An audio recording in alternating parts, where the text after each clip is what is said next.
Okay, so getting to the end here, alternative health reform measures. Obviously good or it's easy to criticize and sometimes good to do it as well in appropriate spaces. But yeah, what's the alternative? And I think that's an important thing that we need to have a look at. So I want to just outline the current structure of both health systems in South Africa. We have the private sector on the left here. It's very high level, of course. It's mostly taxpayers who pay contributions towards medical schemes. And that makes up about 90% of the total funding for medical schemes. Around about 10% comes from the medical tax credit, which is a tax relief on belonging to a medical scheme, and that delivers care to around 9 million citizens in South Africa. We then look on the right at the public system. Through tax collections, there's tax revenue that devolves to the National Department of Health, which then passes on to the provinces through conditional grants and the provincial equitable share. Over 90% of that national budget goes down to the provinces, so the provinces receive the lion's share of that. And that provincial revenue is then allocated to health functions, to national hospitals, to central hospitals, to district health authorities, etc. And that's obviously in terms of provision of public care to 51 million people. So an alternative proposal that we have given some thought. By no means are we adamant that it's a perfect system, but it may be a starting point for a discussion to have a look at what is possible. So the creation of a national package across the entire country, delivered by both the private and public systems, inclusive of emergency services, which is quite an important point. Emergency services are currently in a mess in South Africa and really need some revamp. One additional problem that we need to have a look at. And as I say, that can be delivered by medical schemes, through privately insured patients, and through the provinces. Conversion of the medical tax credit to a tax subsidy. And the reason for that is the medical tax credit currently only has an advantage to someone who earns above the tax threshold. If they earn below the tax threshold, it's of no benefit to them because there's no tax. They don't pay tax, so there's no tax.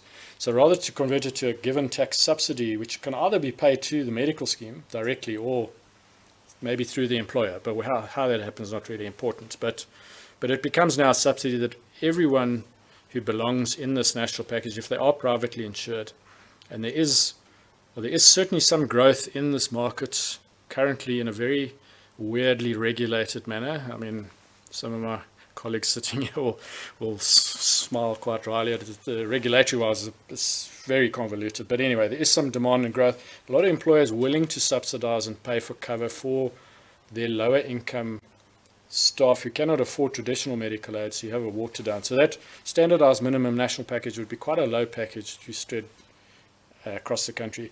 Some work of this is being done already inadvertently. The Council for Medical Schemes are running various committees to look at the implementation of low-cost benefit options. So that could be a blueprint for this as well. I mean, the Health Market Inquiry also took a look at this level here. And what we could also look at is possible VAT exemption on these services. So the private providers who do deliver this. So like you have a basket of exempted on food, we could have the same on healthcare. That would improve some affordability. And then the phasing in of employer subsidies over time, as well as mandatory coverage, so that every formal employed person should be insured within the private sector. Now, the advantage of this is that if the private numbers, we saw earlier slide, there's 9 million people currently in the medical scheme market. But if we say take that to 15 million, that means that the number of people the public sector has to look after goes from 51 to 45 million. So less people means more budget per capita. So it's a public budget improvement with no added cost to the fiscus and no new taxes required, simply by having an expanding private sector. Now, many countries, even first world countries, give tax incentives to people to belong to private care so that it takes the pressure off the public system. Australia, first world country, way wealthier now, provides this. Brazil, also an upper middle income, but their per capita GDP is quite a lot higher. They provide numerous incentives, even for providers and insurers to come into the market.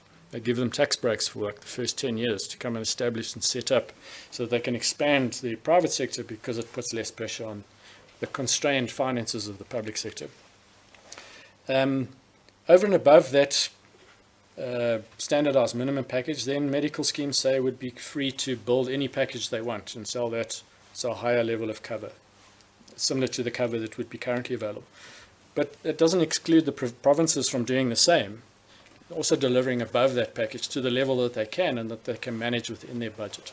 This also would create some level of competition between the public and the private, and also between the provinces, which is, competition is always good for outcomes, lowering costs. So a very broad proposal from our side is what we think.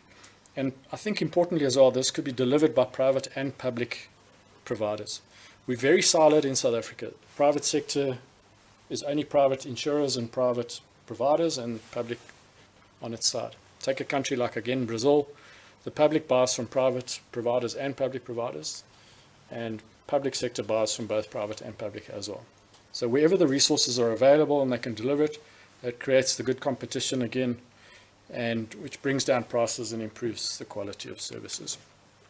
So the advantage is this: it's a much lower risk proposal. There's very little structural and institutional change in implementing this, especially in the public sector, where, as we see, governance is already a major problem.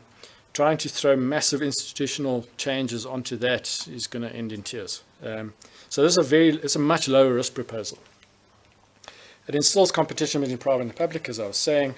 Provinces also then retain their federal autonomy over health. Remember, the one thing that hasn't been considered in the NHI proposal is that the provinces are going to have their functions taken away from their budgets, taken away. Everything going to go into the NHI fund. I'm not convinced. I haven't heard any noises, but I'm not convinced that the provinces are entirely going to be that happy about this proposal. It's also decentralized, so it's a lower concentration risk. Whenever you have centralization, you have concentration risk. So if it goes all wrong, goes badly wrong. Eskom, perfect example.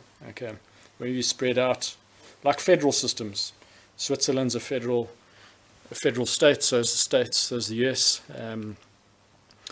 It's also fiscally neutral. It's not going to cost the fiscus anything more. It's going to stretch the government, the public sector budget in effect.